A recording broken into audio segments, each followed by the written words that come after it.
Welcome to YR TV. నేను తెలంగాణ రాష్ట్ర వ్యాప్తంగా జరుగుతున్న ప్రతి అంశాన్ని కూడా మీ ముందుంచే ప్రయత్నం చేస్తుంది వైఆర్ టీవీ. రాష్ట్ర రాజకీయాలలో జరుగుతున్న అసలు సిసలైన వార్తలను కూడా మీ ముందుంచే ప్రయత్నం చేస్తుంది వైఆర్ టీవీ. తెలంగాణ రాష్ట్ర వ్యాప్తంగా ది బెస్ట్ అండ్ నెంబర్ 1 ఛానల్గా వైఆర్ టీవీ దూసుకెళ్తుంది.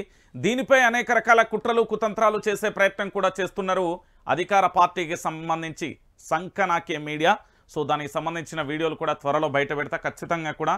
ఎందుకంటే పూర్తి స్థాయిలో రాష్ట్ర వ్యాప్తంగా ఎప్పుడు విపక్ష పాత్ర పోషించుకొని పూర్తిగా ప్రజల పక్షాన నిలిచే ప్రయత్నం అయితే నేను చేస్తున్నా. రైట్, ఈరోజు ప్రధానంగా కూడా వచ్చిన అంశాలను చూద్దాం. దానికంటే ముందు YR TV Telugu news channel ప్రతి ఒక్కరూ సబ్స్క్రైబ్ చేయండి, లైక్ చేయండి, షేర్ చేయండి. రైట్, ప్రధానంగా కూడా ఈరోజు ఒక భారీ అంశాన్ని చూడొచ్చు. ఎందుకంటే పూర్తి స్థాయిలో తెలంగాణ రాష్ట్ర వ్యాప్తంగా జరుగుతున్న ఈ అంశానికి సంబంధించి ఒకసారి చూసే ప్రయత్నం అయితే చేద్దాం. తెలంగాణ రాష్ట్ర వ్యాప్తంగా కూడా ఒక అంశం చర్చనీయాంశంగా మారింది. ఏంటి అది, ఎక్కడ, ఎందుకు అనేది కూడా ఒక్కసారి మనం చూసే ప్రయత్నం చేద్దాం. ప్రజాపాలనలో బతుకులు రోడ్డు పాలు అంటూ కూడా చూడొచ్చు. నిజంగా కూడా ప్రజాపాలన పేరు చెప్పి తెలంగాణ రైతాంగాన్ని, తెలంగాణ ప్రజలందరినీ కూడా నడి రోడ్డు మీద కూడా ఈ ప్రభుత్వం నిలబెడుతుంది అంటే ఇంతకంటే దారుణమైన హేమమైన ఇంకా చర్య ఏది ఉండదు. ఎందుకంటే రోడ్డు పైన తెలంగాణ ప్రజలను నిలబెట్టడం ఎంత దుర్మార్గమో కూడా ఆలోచించండి. మళ్ళీ దీనికి అద్భుతమైన పేరుగా ప్రజాపాలన అంటూ కూడా ఒక పెద్ద ట్యాగ్ లైన్ తీసుకొచ్చి మేము ప్రజాపాలన చేస్తున్నాం, ఇక్కడ ఎవరికైనా మాట్లాడే స్వేచ్ఛ ఉంది, ఇక్కడ ఎవరైనా ఏ అధికారినైనా నిలదీసే స్వేచ్ఛ ఉంది, ఏ రైతైనా లేకపోతే ఏ ఒక్క సామాన్యుడైనా ముఖ్యమంత్రిని ఎప్పుడైనా కలవచ్చు అని నీతి సూత్రాలు చెప్పిళ్ళు అధికారం రాకముందుకు ఈ కాంగ్రెస్ సన్నాసులు.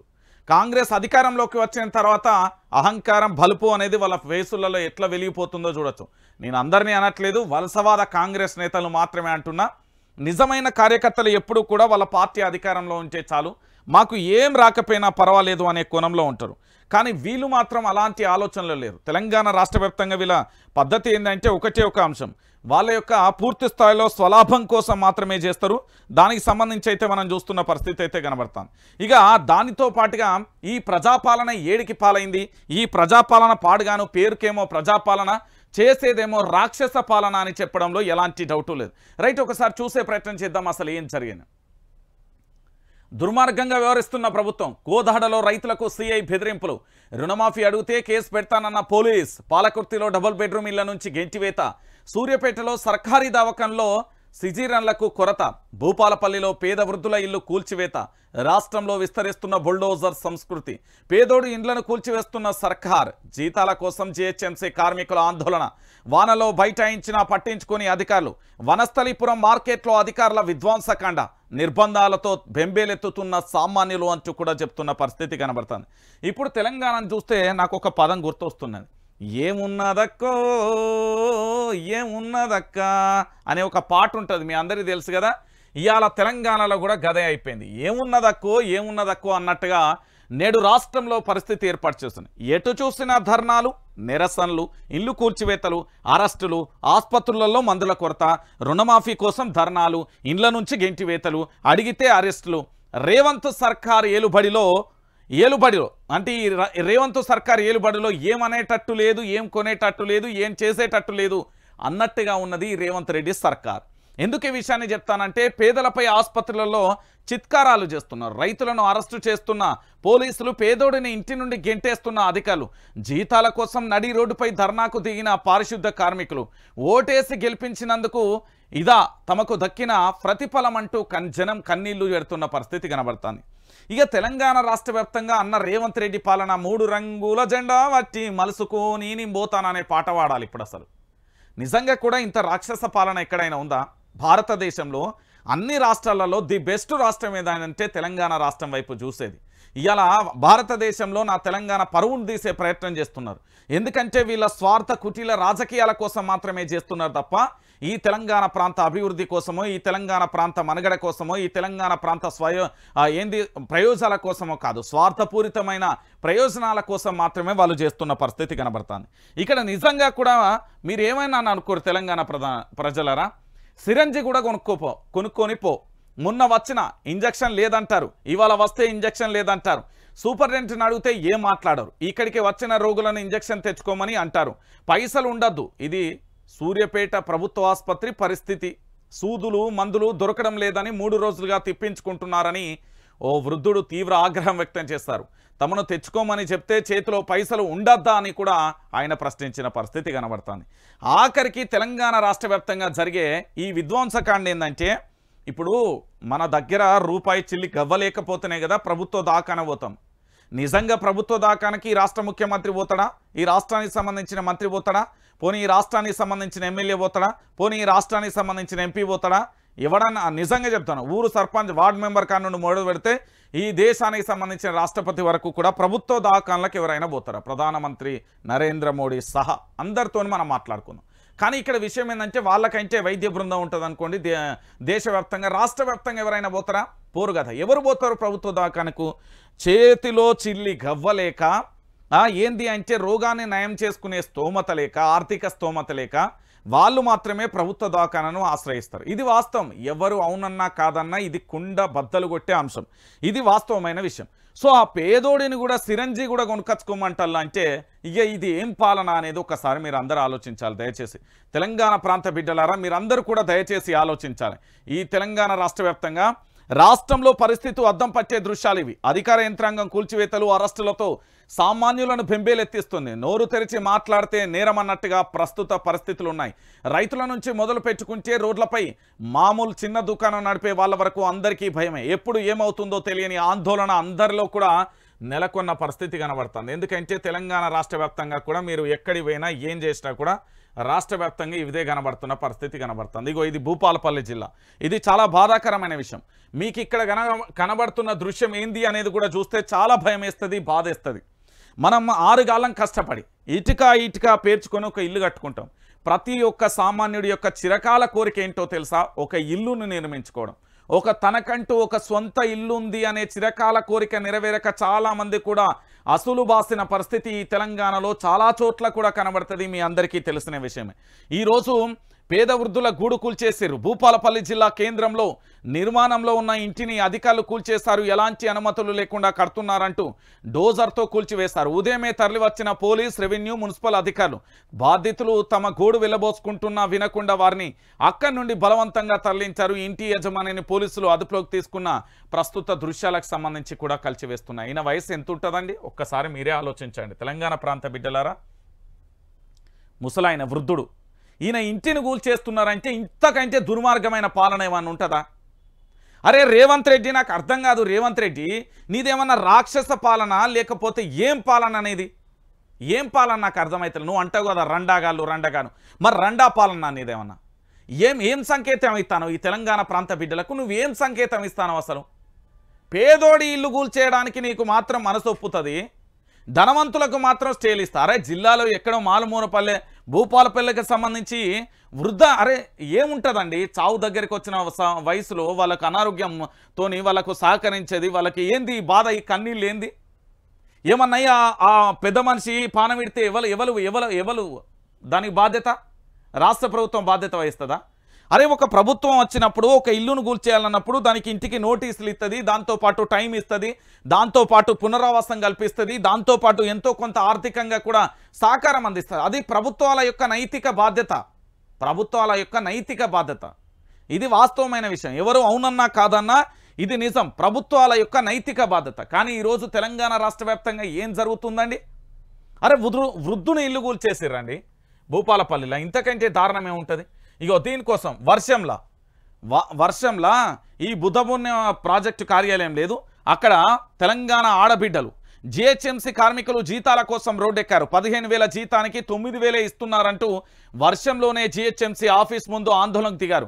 గత ప్రభుత్వంలో 15,000 వేతనం ఇచ్చారని ఈ ప్రభుత్వం 9,000 ఇస్తుందని ఆగ్రహం వ్యక్తం చేశారు. సచివాలయంలోని కూతవేటు దూరంలో ట్యాంక్ బండ్ పరిసర ప్రాంతాలలో పనిచేసే పారిశుద్ధ కార్మికులు ఈ నిరసన కార్యక్రమంలో పాల్గొన్నారు. జీతాలు త్వరగా చెల్లించాలని, ప్రతి నెల 15,000 ఇవ్వాలని కూడా ప్రభుత్వాన్ని డిమాండ్ చేసిన పరిస్థితి కనబడుతుంది. మీరు అందరూ కూడా ఆలోచించండి. ఈరోజు హైదరాబాద్ అనేది ఎంత పూర్తి స్థాయిలో కూడా చూడండి. హైదరాబాదులో పరిశుభ్రంగా ఉన్నది అంటే దానికి కారణం జిహెచ్ఎంసీ కార్మికులు. అపరిశుభ్రంగా ఉన్నది అంటే దానికి కారణం ప్రభుత్వం.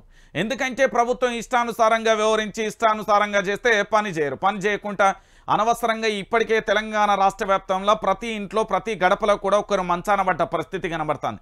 తీవ్రమైన జ్వరాలతోని, వాంతులు, విరేచనాలతోని, చాలా రకాలైన సమస్యలతోని సీజనల్ వ్యాధులతోని రకరకాలుగా కూడా ఆసుపత్రులన్నీ కిటకిటలాడుతున్న పరిస్థితి కనబడతాయి. కానీ పేదోడి ఇల్లు మాత్రం ఏంది అంటే పూర్తి స్థాయిలో ఏమవుతుందో మీరు అందరూ అయితే చూస్తున్న పరిస్థితి కనబడుతుంది. నేనేమంటున్నా, తెలంగాణ ప్రాంత బిడ్డలు అంటే గత ప్రభుత్వానికి సంబంధించి కేసీఆర్ ప్రభుత్వం 15,000 ఇస్తే ఇప్పటి ప్రభుత్వం 9,000 ఇవ్వడం ఏంది? ఇది ఎంత దుర్మార్గమైన చర్య, ఏం సంకేతం అండి ఇది? ఎటెళ్తున్నదండి? అరే 9,000 ఇవ్వడం ఏంటండి? ఒకసారి మీరే ఆలోచించాలి తెలంగాణ ప్రాంత బిడ్డలారా. దయచేసి 9,000 ఇవ్వడం ఏంటంటే ఇంతకంటే దారుణం ఇంకేమన్నా ఉంటుందా? వానల తెలంగాణ ఆడబిడ్డలు ఇక్కడ పారిశుద్ధ కార్మికులు పూర్తి స్థాయిలో కూడా ధర్నా చేస్తున్నారు. ఇక మరొక వైపు రైతు బజార్లో విధ్వంసకండ. వనస్థలిపురం రైతు బజార్ ముందు ఉండే పూలు పండ్లు అమ్ముకునే చిరు వ్యాపారుల షాపులను అధికారులు ధ్వంసం చేశారు. ప్రభుత్వ చర్యలతో వ్యాపారులు తీవ్ర ఆందోళనకు గురవుతున్నారు. ఏళ్లుగా చిరు వ్యాపారం చేసుకుంటూ బతుకుతున్న తమకు రేవంత్ సర్కార్ ఉపాధి లేకుండా చేసిందని వాపోతున్న పరిస్థితి కనబడుతుంది. ఈరోజు రేవంత్ సర్కార్కు సంబంధించి మీరు అందరూ అనుకుంటారు, కానీ ఈ రేవంత్ సర్కార్ను పూర్తి స్థాయిలో కూడా చూస్తే తెలంగాణలో దాదాపుగా 90% మంది ప్రజలు కూడా రేవంత్ సర్కార్ చీ తూపో అంటారు. 99 వేసుకుందాం, ఒక 1% వాళ్ళ కాంగ్రెస్ కార్యకర్తలు అంతే. లేదా ఆయన అభిమానులు, ఆయన భజన బ్యాచ్, ఆయన సంకనాయకుడు, మనకు సంబంధం లేదు. కానీ ఈరోజు తెలంగాణ రాష్ట్ర వ్యాప్తంగా కూడా హైడ్రా పేరు కానీ ఆయన చేసే వికృత చేష్టల పరిపాలన కానీ మొత్తం పూర్తి స్థాయిలో కూడా చాలా దరిద్రంగా ఉన్నది. ఆయన మార్చుకోవాల్సినవి చాలా ఉన్నాయి. ఈరోజు తెలంగాణ రాష్ట్ర వ్యాప్తంగా ఆయన ఏం చేస్తున్నాడో ఏం పాడో తెలియని పరిస్థితి. కానీ ఈరోజు తెలంగాణలో మొత్తం రైతు బజార్ కానీ ఇతరత్ర కానీ పూర్తి స్థాయిలో విధ్వంసకండ ఎట్లా కొనసాగుతున్నదో కూడా మీరు చూస్తున్న పరిస్థితి కనబడుతుంది. ఇదా మనం కోరుకున్నది. ఒకసారి తెలంగాణ ప్రాంత బిడ్డలందరూ కూడా దయచేసి ఆలోచించాలి. ఇగో ఇక్కడ మరొక అంశాన్ని చూడరు. ఏది?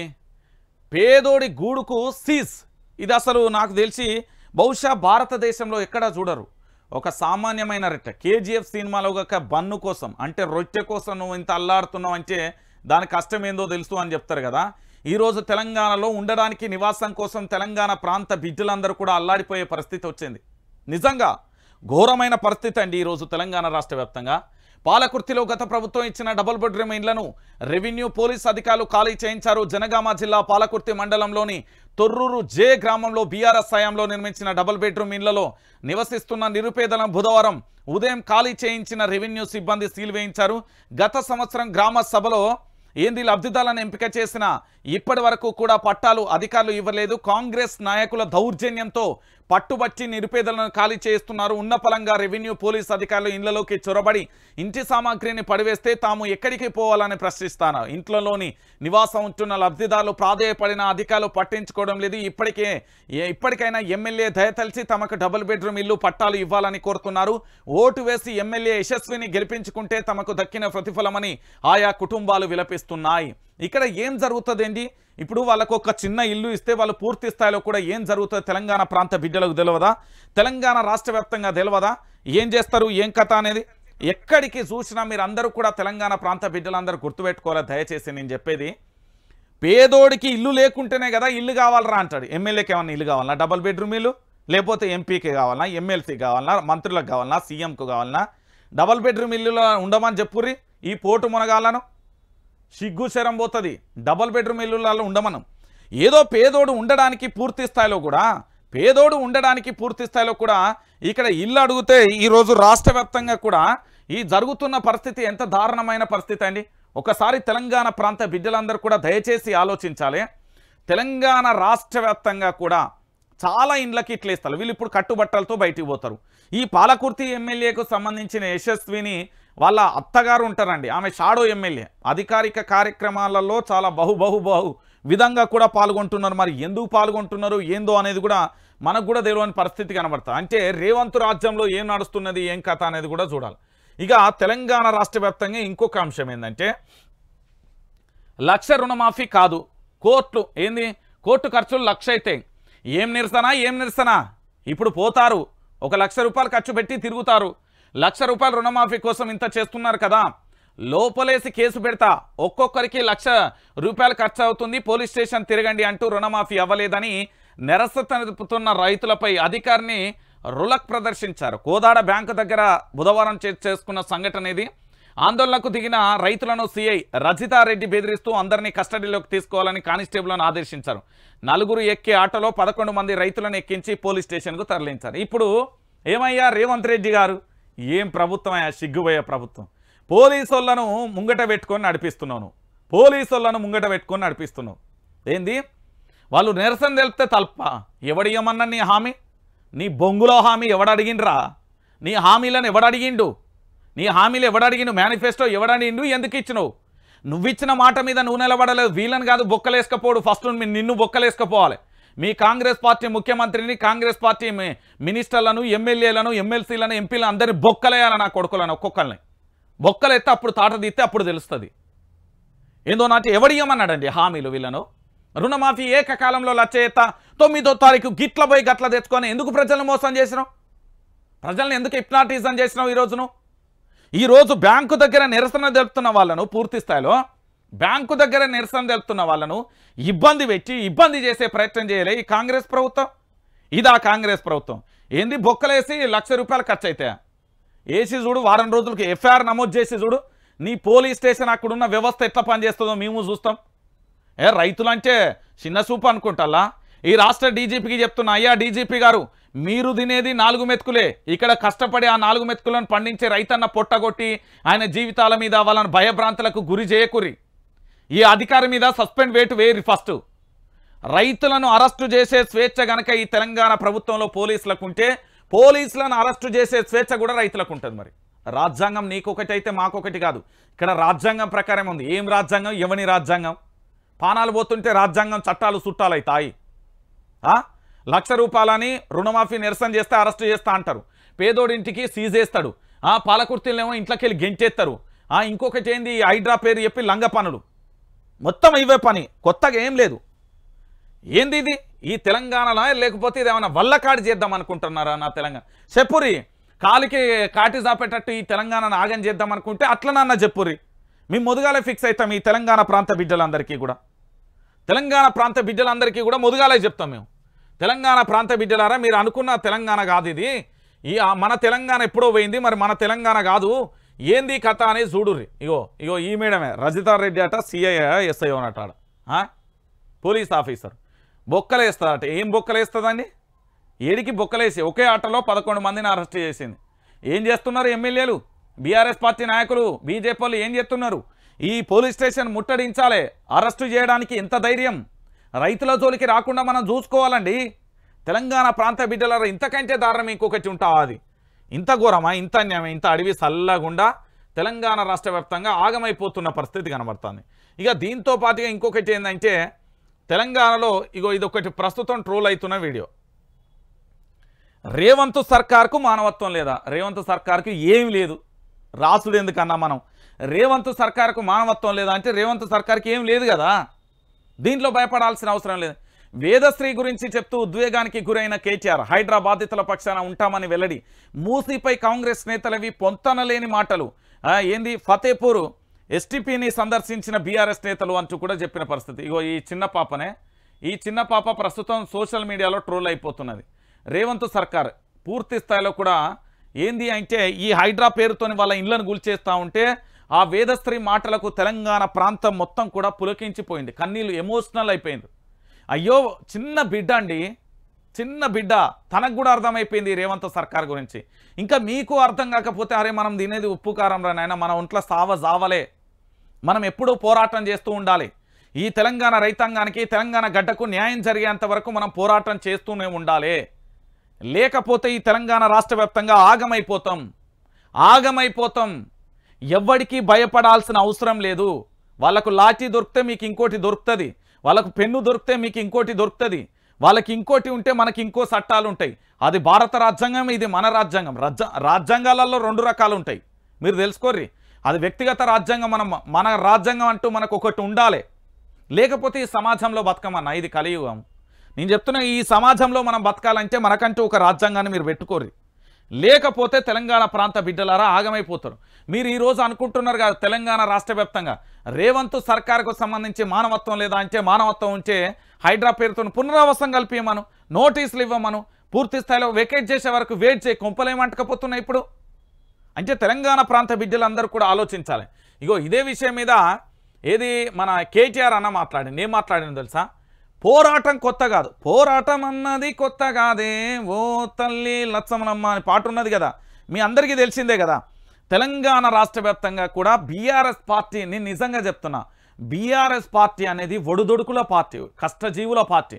ఒకప్పుడు ఆ పార్టీ అధికారంలోకి రావడానికి కల్వకుంట్ల చంద్రశేఖరరావు నిర్విరామంగా కూడా, నిరంతరాయంగా కూడా ఆ పార్టీని ఉద్యమ రూపురేఖలు మారుస్తూ ఎంతోమంది తెలంగాణలో ఉండే మేధావి అనే సన్నాసులు, ఆ బాడకవులు, ఆ బామ్మర్దులు, ఆ సాలెగాళ్ళు, ఇంకా తిట్టుకుంటూ పోతే చాలా బూతులు వస్తాయి కానీ ఇలా బంద్ చేస్తున్నా, వీళ్ళందరూ కలిసి నెల నెల మామూళ్ళ కోసం కేసీఆర్ ప్రభుత్వం మీద కంకణం కట్టుకొని చేసిలు.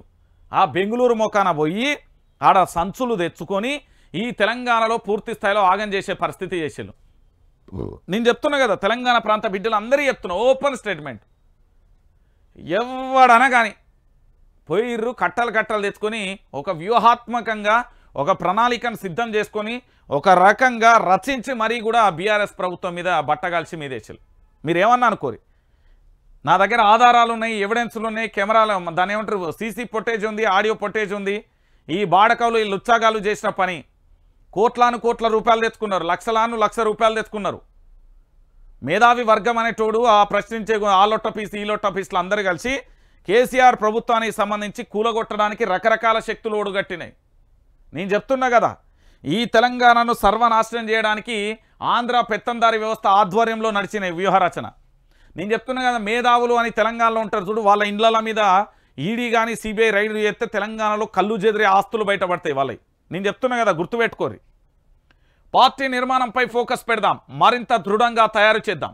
మనం చేసేది చెప్పుకోలేకపోయాం, వాళ్ళు చెయ్యని దానికి కూడా క్రెడిట్ తీసుకున్నారు. గాడిద ఉంటేనే గుర్రం విలువ తెలుస్తుంది. ఆడబిడ్డలతో పెట్టుకుంటే లగ్గం పక్క. కొందరు బూతులు తిట్టిన రేవంత్ దగ్గరికే వెళ్ళారు. స్టేషన్ గన్పూర్లో బైపోల్ పక్క, రాజయ్య గెలుపు కూడా పక్క. హనుమకొండలో బీఆర్ఎస్ నేతలతో కేటీఆర్ అంటూ కూడా చెప్పిన పరిస్థితి కనబడతా. హనుమకొండ బీఆర్ఎస్ నేతలతో కేటీఆర్కు సంబంధించి పూర్తి స్థాయిలో 24 ఏళ్ల ప్రస్థానంలో 14 ఏళ్ల ఉద్యమ పార్టీగా కూడా బీఆర్ఎస్ పార్టీ ఉన్నది. దీంట్లో ఎలాంటి డౌట్ లేదు. కానీ బీఆర్ఎస్ పార్టీకి సంబంధించిన వాళ్ళే వాళ్ళ యొక్క స్వయంకృత అపరాధంతో, స్వయంకృత అపరాధంతో మాత్రమే బీఆర్ఎస్ పార్టీకి సంబంధించి పూర్తి స్థాయిలో ఓటమి పాలైంది. ఇది ఎవరు అంగీకరించినా అంగీకరించకపోయినా ఇది సత్యం. ఎందుకు నేను ఈ విషయాన్ని చెప్తున్నానంటే, తెలంగాణ ప్రాంత బిడ్డలందరూ కూడా గుర్తుపెట్టుకోవాలి, తెలంగాణ రాష్ట్ర వ్యాప్తంగా అందరూ గుర్తుపెట్టుకోరు. స్వయంకృత అపరాధంతోనే బీఆర్ఎస్ పార్టీ ఓడిపోయింది ఒకటి. రెండోది, ఆంధ్ర పెత్తందారి వ్యవస్థకు సంబంధించి పూర్తి స్థాయిలో కూడా మేధావి వర్గానికి నెల జీతాలు ఇచ్చినాయి. ఇక కొన్ని, అన్నీ కాదు, కొంతమంది నీతి నిజాయితీతో జర్నలిజం చేసిలు, కొంతమంది వాళ్ళ యొక్క కాసులో కకృతి పడి చేసిలు. ఇట్లా రకరకాల ఉన్నాయి. మీరు అందరూ కూడా ఆవేశపడకండి, చాలా శాంతియుతంగా ఆలోచించండి. నేను చెప్పేదే సత్యం, ఇది వాస్తవం. ఎవరు ఏమనుకున్నా ఇది నిజం. గుర్తుపెట్టుకోరు తెలంగాణ ప్రాంత బిడ్డలారా. నేను చెప్తున్నా కదా, ఇగో మన సారేమో అంటే పెన్షన్ కళ్యాణ లక్ష్మి ఏముంది దీంట్లో, సంక్షేమంపై సీఎం రేవంత్ ఆసక్తికర వ్యాఖ్యలు. అదేమీ గొప్ప విషయం కాదు. యువత మత్తుకు బానిసవుతుంది, వారికి ఉపాధి అవకాశాలు కల్పించాలి. నైపుణ్య శిక్షణ ప్రారంభోత్సవంలో సీఎం అట ఏంది, పెన్షన్ ఇవ్వడం, కళ్యాణ లక్ష్మి ఇవ్వడం, షాదీ ముబారక్ ఇవ్వడం, ఏంది ఇది, ఇవేమీ పెద్ద విషయం కాదని సీఎం రేవంత్ రెడ్డి వ్యాఖ్యానించారు. అవునా, పెన్షన్ ఇవ్వడం, కొడుకు లేక బిడ్డలు లేక వృద్ధాప్య వయసుకు వచ్చిన తర్వాత నీ అసొంటి లుచ్చా ప్రభుత్వం పోయి ఇండ్లను కూల్చేసి వాళ్ళకి ఆధారం లేకుండా చేస్తే ఉండడానికి గూడు లేకపోతే ఏం చేయాలి వాళ్ళు? ఒకసారి చెప్పు రాదే రేవంత్ అన్న, ఒకసారి చెప్పు. వృద్ధాప్యంలో కొడుకులు బిడ్డలు లేని వాళ్ళు, ఒంటరిగా జీవిస్తున్న వారు, ఎలాంటి ఆధారం లేకుండా ఏదో ఒక ఇల్లు ఉంటే ఆ ఇల్లును కూడా నువ్వు కూల్చేస్తే వాళ్ళకి పింఛన్ అవసరం లేదా? ఇప్పుడు మన ఇంట్లో ఆడబిడ్డలు ఉంటారు, మీ కూతురు పెళ్లిగా అంగరంగ వైభవంగా చేస్తే, ఎప్పుడు ఎంగేజ్మెంట్ కన్వెన్షన్లో చేసాం, నాగార్జున కన్వెన్షన్లో దాంట్లోనే చేసినాం అనుకుంటున్నా. బహుశా పెళ్లి కూడా బ్రహ్మాండంగా జరిగింది. మన దగ్గర 4 రూపాయలు ఉన్నాయి కాబట్టి ఆడబిడ్డను బ్రహ్మాండంగా సాగనంపినాం అత్తగారింటికి. మరి కనీసం బిడ్డ పెళ్లి స్తోమత, పెళ్లి చేయలేక కూడా ఆత్మహత్య చేసుకున్న కుటుంబాలనై తెలుసా నీకు ఇవి? ఆడబిడ్డల పెళ్లిళ్ళు చేయలేక, కనీసం ఆడబిడ్డల పెళ్లిళ్ళు చేయలేక ఆత్మహత్య చేసుకున్న కుటుంబాలు కోకొల్లలుగా ఉన్నాయి. నీకు కళ్యాణ లక్ష్మి అనేది ఆవగింజంత కనబడచ్చు, పెన్షన్ అనేది ఆవగింజంత కనబడచ్చు. ఎందుకంటే ఇప్పుడు మనం దాదాపుగా వచ్చి 9 నెలలు అవుతుంది. మనం నింపాల్సినవన్నీ కడుపు నిండా నింపేసినాం. మనకు తెలిసిన విషయమే. దాంట్లో ఒక సామెత ఉంటుంది తెలంగాణలో, ఒక్కరోజు ముఖ్యమంత్రి అయినా సారు మునిమన వల్ల సరిపడే సంపాదన అయితే అలాంటిది నువ్వు 9 నెలలు ముఖ్యమంత్రి అయినవు, ఇక ఎంతున్నది అనుకోవచ్చు. నీకు ఆవగింజ అంతే కనబడచ్చు, కానీ మా తెలంగాణ ప్రాంత బిడ్డలకు కళ్యాణ లక్ష్మి అనేది తెలంగాణ ప్రాంత వ్యాప్తంగా కూడా ప్రతి ఇంటిలో ప్రతి గడపలో కూడా పెళ్ళిళ్ళు చేయడానికి కష్టపడి పెళ్ళిళ్ళు చేయలేక నా బిడ్డలను నేను పెళ్ళిళ్ళు చేయలేదనే భయభ్రాంతులతోని బాధతో ఆత్మహత్య చేసుకున్న కుటుంబాలు ఉన్నాయి. లెక్క చెప్పనా నీకు? వస్తావా వైఆర్టీవీకి? లెక్క చెప్తా నీకు. ఏందో అట పింఛను ఇదట ఈయన చెప్తుండు ముచ్చట. ఇగో ఆడంబరాలతో అప్పుల భారం 9.5 నెలలో ఒరిగేంది ఏమీ లేదు. కాంట్రాక్టర్లకు దోచిపెట్టడానికే నిధుల ఖర్చు. హైడ్రా ముస్కులో సర్కార్ దందా. బీజేపీ ఎల్పీ నేత ఎలైటి మహేశ్వర్ రెడ్డి. ఇక ఈ ఎలైటి మహేశ్వర్ రెడ్డి అయితే ప్రభుత్వాన్ని మాత్రం షీల్చి చెండాడుతాడు, మామూలు కూడా కాదు. ఏది ఇప్పుడు భారతీయ జనతా పార్టీకి కాబోయే అధ్యక్షుడు అనే ప్రచారం కూడా జరుగుతున్నది. మరి దీంట్లో నిజమెంత తెలియదు, కానీ బీజేపీలో ఏ ఒక్కరు మాట్లాడకపోయినా మాత్రం మా ఎలైటి మహేశ్వర్ రెడ్డి అయినా అయితే రేవంత్ సర్కార్ను షెడు కూడా ఆడుతున్నాను. నిజంగా కూడా ఈయన కనుక కాంగ్రెస్ పార్టీలో ఉంటే ఆ మూత మోగేది. కాంగ్రెస్ పార్టీలో ఉన్న ఏంది ఎవరైతే భజన బ్యాచ్లు ఉచ్చ బ్యాచ్లు ఉన్నారో వీళ్ళందరికీ సంబంధించి మూత మోగించేటోడు బీజేపీకి సంబంధించి ఒకే ఒక్క మోగోడండి అంతే. ఇక మూసీ నిర్వాసితులకు డబుల్ బెడ్రూమ్ ఇల్లులు జీవో జారీ చేసిన రాష్ట్ర ప్రభుత్వం పునరావాసం కల్పించాకే నిర్మాణాల తొలగింపు అంటూ కూడా చెప్పిన పరిస్థితి కనబడుతుంది. Musi river bed buffer zone పరిధిలో 15,000 ఇండ్లు ఉన్నట్లుగా ఫీల్డ్ లెవెల్ సర్వేలో రాష్ట్ర ప్రభుత్వం గుర్తించింది. నిర్వాసిత కుటుంబాల కోసం 15,000 డబుల్ బెడ్రూమ్ ఇండ్లను కేటాయిస్తూ తాజాగా ఉత్తర్వులు జారీ చేస్తుంది. ఏం చేస్తారు? ఇక్కడ ఇండిపెండెంట్ హౌస్ అండి, మీకు ఎగ్జాంపుల్ చెప్తున్నా. అక్కడికి పోయి అగ్గిపెట్ట లాంటి కుంపలు కడతారు. వాళ్ళు ఏముండాలి మా వాళ్ళు? నాకు అర్థం కాని విషయం. రేపు పొద్దుగాల దాని మెయింటెనెన్స్ కానీ దాని భవిష్యత్తులో దాని పరిస్థితి ఏమైనా ఇండిపెండెంట్ ఇల్లులు ఇస్తారా? మరి ఇండిపెండెంట్ హౌస్ ఇస్తా అంటే యాక్సెప్టబుల్. మీరు అగ్గిపెట్ట లాంటి భవనాలు ఇస్తా అంటే మూసీ రివర్లో ఒక గజం ఎంత, అక్కడ ఎక్కడనో ఊరవతలు ఇస్తే ఎంత? ఏం లేదు. మూసీ రివర్ పేరుతోని 1,00,000 కోట్ల దందా జరగబోతుంది. మీరు కండ్లారా చూస్తారు, చెవులారా వింటారు, నోరారా మాట్లాడుకుంటారు. రేవంత్ సర్కార్ చేయబోయే ఒక ఘోరమైన పరిస్థితిని కూడా మీరు చూస్తారు. నేను చెప్తున్నా కదా, ఎందుకంటే మూసీ సుందరీకరణ భారీ స్కామ్. ఇగో చెప్పలే, సుందరీకరణ పేరిట 1,000 కోట్ల కుంభకోణం, పాకిస్తానీ కంపెనీలకు కట్టబెట్టే ప్రయత్నం. అన్ని వివరాలు త్వరలో బయట పెడతాం. మంత్రులు తలో మాట వెనుక మర్మమేంటి? మూసీ శుద్ధికి కొత్తగా చేయాల్సింది ఏమీ లేదు. జిహెచ్ఎంసీలో 31 ఎస్టీపీలు నిర్మించాం. సీఎం చేయాల్సిందల్లా గ్యారంటీల అమలే. కూకట్పల్లిలో మురుగునీటి శుద్ధి కేంద్రం, కాజాకుంట ఎస్టీపీని పరిశీలించిన కేటీఆర్ 11.86 ఎకరాలలో 171.57 కోట్ల నిధులతో బీఆర్ఎస్ హయాంలో కూడా నిర్మాణం అంటూ కూడా చెప్పిన పరిస్థితి కనబడుతుంది. మూసీ ప్రాజెక్టుపై సీఎం మంత్రులు మాటకు పొంతనలేదు. మూసీ సుందరీకరణ కోసం 1.50 అంటే 1,00,000 కోట్లు ఖర్చు, 1,50,000 1.50 లక్షల కోట్లు ఖర్చు పెడతామని ఒకసారి, 50,000 కోట్లని మరొకసారి, 75,000 కోట్లని ఇంకోసారి, రకరకాలుగా కూడా పొంతనలు లేని ప్రకటనలు వీళ్ళు చేసిళ్ళు. అది యావత్తు తెలంగాణ సమాజానికి కూడా తెలిసిన విషయమే. నేనేమంటున్నానంటే మూసీ సుందరీకరణ పేరుతోని భారీ స్కామ్ జరగబోతుంది. ఖచ్చితంగా తెలంగాణ రాష్ట్ర వ్యాప్తంగా కూడా మీరందరూ కూడా ఆలోచిస్తారు. రేపు పొద్దుగాల మీరందరూ కూడా అంటారు, భవిష్యత్తులో తెలంగాణ రాష్ట్ర వ్యాప్తంగా కూడా మూసీ సుందరీకరణ పేరుతోని భారీగా జరగబోయే ఈ స్కామ్కు సంబంధించి ప్రతి ఒక్కరు కూడా గుర్తుపెట్టుకోవాలి. మూసీ సుందరీకరణ గురించి ప్రతి ఒక్కరు కూడా ఆలోచించుర్రి. నేను మళ్ళా చెప్తున్నా కదా, ఈ మూసీ సుందరీకరణ పేరుతోని భవిష్యత్తులో జరగబోయేది ఇదే. ఇక దానితో పాటుగా ఇంకొక అంశాన్ని ఏంటి అంటే, ఏది మంత్రులకు నిరసన సెగ. ఇప్పుడు ఊళ్ళకు మంత్రులు ఉమ్మనుర్రి, ఒక్కొక్కరి డైపర్లు దడుస్తాయి.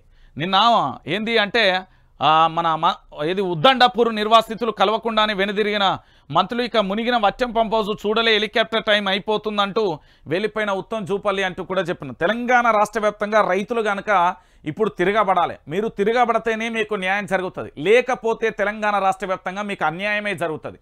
నేను మళ్ళీ చెప్తున్నా, మీకు న్యాయం జరిగే క్షణాలు కొన్ని రోజులు మాత్రమే. మిమ్మల్ని అన్యాయం చేసి మోసం చేస్తారు.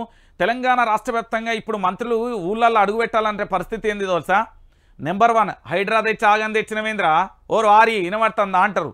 రైతు రుణమాఫీ ఎదురా ఓరు సన్నాసి, ఓరి జీతగాడ, ఓరి పెద్ద జీతగాడ అంటారు మంత్రులను, ఎమ్మెల్యేలు. మీరు గుర్తుపెట్టుకోరు, ఇప్పుడు ఇదే జరుగుతుంది.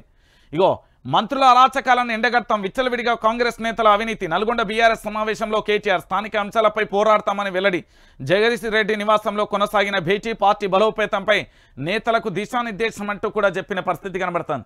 అంటే తెలంగాణ రాష్ట్ర వ్యాప్తంగా ఒక ప్రధానమైన చర్చ కూడా జరిగింది. ఏంటి అంటే తెలంగాణ ప్రాంత బిడ్డలారా, పార్టీని పునర్నిర్మాణం చేయాలి. ఇప్పుడు సంస్థాగతంగా నిర్మాణం చేయాలి.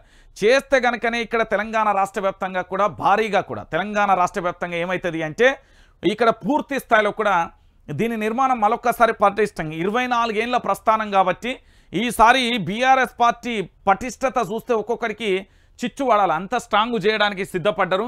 ఇక దానితో పాటుగా ఇంకొక అంశం, ఇక ఈ గుడి అందరికీ తెలుసు కదా, ఇది తెలుసు కదా.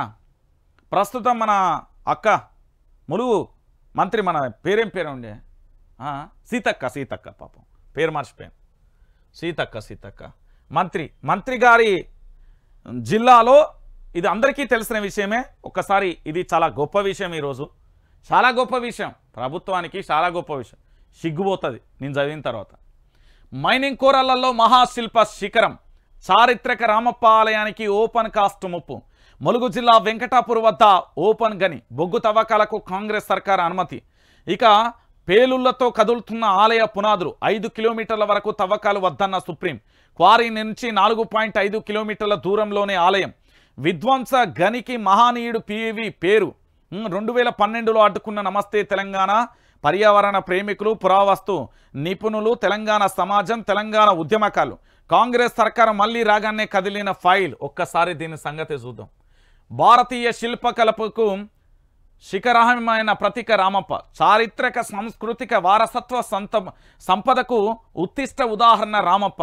వరల్డ్ హెరిటేజ్ కిరీటాన్ని ధరించిన 800 ఏండ్ల ఆలయం ఇప్పుడు మైనింగ్ కోరళ్లలో చిక్కుకున్నది. గతంలో పలుమార్లు ప్రయత్నించి భంగపడిన కాంగ్రెస్ సర్కార్ ఇప్పుడు మళ్ళీ విధ్వంసకాండ అనొచ్చు. ఓపెన్ కాస్ట్ గనికి అనుమతులు ఇచ్చింది. 4.5 కిలోమీటర్ల దూరంలో జరిపే ఈ గని పేలుళ్లలో ఆలయం ప్రధానంగా కూడా ప్రమాదంలో పడనుంది అంటూ కూడా చెప్పవచ్చు. నేనేమంటున్నానంటే రామప్ప ఆలయానికి ఎసరు పెట్టిలు. ఆఖరికి నిన్నగాక మొన్న ఏంది క్షుద్ర పూజల పేరుతోని, నిధుల పేరుతోని తవ్వకాలు జరిపేలు. ఇప్పుడు సుప్రీంకోర్టు రూల్స్ ప్రకారం రామప్ప ఆలయం నుంచి 5 కిలోమీటర్ల దూరం వరకు పూర్తి స్థాయిలో ఎక్కడా కూడా రామప్ప ఆలయానికి పూర్తి స్థాయిలో 5 కిలోమీటర్ల దూరం వరకు ఎక్కడా కూడా తవ్వకాలు కానీ, గనులు కానీ, లీజులు ఇవ్వడం కానీ ఇవన్నీ చేయకూడదు. కానీ 4.5 కిలోమీటర్ల దూరంలో మాత్రమే ఏంది పెద్ద క్వారీ పెట్టి పునాదులు లేకుండా చేస్తున్నాం. భారతదేశంలో తెలంగాణ అనే, భారతదేశం కాదు ప్రపంచంలోనే, భారతదేశంలో తెలంగాణ అనే రాష్ట్రంలో ములుగు జిల్లాలో రామప్ప అనే దానికి ఒక పెద్ద పేరు ప్రతిష్టత ఉన్నది. యునెస్కో అవార్డు కూడా వచ్చింది. మనం అంటూ ఒక చోటు సంపాదించుకున్నాం కదా యునెస్కోలో. ఇంకొకసారి మీరు అందరూ కూడా ఆలోచించండి. ఈరోజు రామప్ప మీద పడ్డరు అంటే రేపు పొద్దుగాల మరి భద్రకాళ దేవత మీద కూడా పడతారా, లేకపోతే 1000 స్తంభాల గుడి అట్లనే అని ఇక ఒక్కొక్కటి తవ్వుకుంటారా? రేపు పొద్దుగాల కిలో వరంగల్కు సంబంధించి కూడా ఇంకొక విషయం ఏంటంటే, కిలో వరంగల్ అంటే ఓరుగల్లు పరిపాలించిన కాకతీయుల రాజుల సామ్రాజ్యానికి సంబంధించి కిలో వరంగల్ కోట పరిసర ప్రాంతాలలో గుప్త నిధుల కోసం తవ్వకాలు జరుగుతున్నాయట. ఇది ఒక మంత్రి గారి కనుసన్నలలో నడుస్తున్నది అని విశ్వసనీయ వర్గాల నుంచి సమాచారం అయితే అందుతున్నది. మరి అది ఎంతవరకు నిజం, ఎంతవరకు అబద్ధం అనేది ప్రభుత్వమే తేల్చాల్సిన పరిస్థితి అయితే కనబడుతుంది. ఎందుకు ఈ విషయాన్ని చెప్తున్నానంటే, ఈరోజు గుళ్ళ మీద పడ్డరు, రేపు పొద్దుగాల బల్ల మీద పడతారు, ఎల్లుండి మన మీద పడతారు. ఇప్పటికే మన ఇళ్ళ మీద, మన కొంపలను కొల్లేరు చేస్తున్నారు. మనం ఉండడానికి నివాసం ఉంటున్న ఇళ్లను ఆగం చేస్తున్నారు. ఆ తర్వాత దేవుళ్ళ మీద పడుతున్నారు. అంటే రకరకాలుగా ఈ తెలంగాణ రాష్ట్ర వ్యాప్తంగా ఎంత చేయాలో అంత చేస్తున్నారు అనే విషయాన్ని గుర్తుపెట్టుకోరు. అందుకే తెలంగాణ ప్రాంత బిడ్డలందరికీ నేను చెప్తున్నా, ఈరోజు మీరు ఒక్కసారి ఈ ఫోటో చూడండి. చరిత్ర కలిగిన ఆలయాలను, చరిత్ర కలిగిన వ్యవస్థను మనమందరం కూడా కాపాడుకోవాలి. ఎందుకు అంటే తెలంగాణ రాష్ట్ర వ్యాప్తంగా పూర్తి స్థాయిలో కూడా తెలంగాణ రాష్ట్ర రాజకీయాలలో జరుగుతున్న ప్రతి అంశాన్ని కూడా చెప్తున్నా కదా. ఇక్కడ గుడినైనా బడినైనా మనం చాలా జాగ్రత్తగా కూడా కాపాడుకోవాల్సిన అవసరం ఉంటుంది. నేను మళ్ళీ చెప్తున్నా, చరిత్రను మళ్ళీ తిరగరాయలేం. కొన్ని చోట్ల అది ఇప్పుడున్న శాస్త్ర సాంకేతిక టెక్నాలజీని ఉపయోగించి చేస్తారేమో కానీ ఇలాంటి అద్భుతమైన కట్టడాలు అయితే నిర్మించడం అసాధ్యం. నేను చెప్తున్నా కదా, ఇప్పుడు మీరు రామ మందిరం నిర్మించారు, మందిరాన్ని చూసిరు.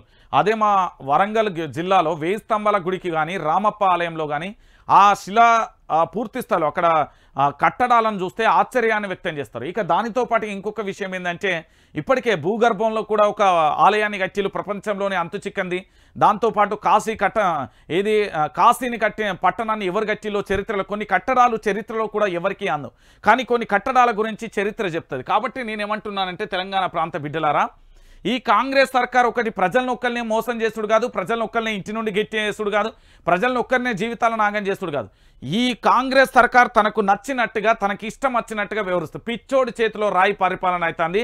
ఖబర్దార్ మీరందరూ దయచేసి మీరందరూ తెలంగాణ ప్రాంత ప్రజలరా వీళ్ళందరినీ మనం పోరాటం చేయాలి. ఈ ప్రభుత్వం మీద మనం యుద్ధం ప్రకటించాలి, లేకపోతే మన జీవితాలను నాగం చేస్తాయి.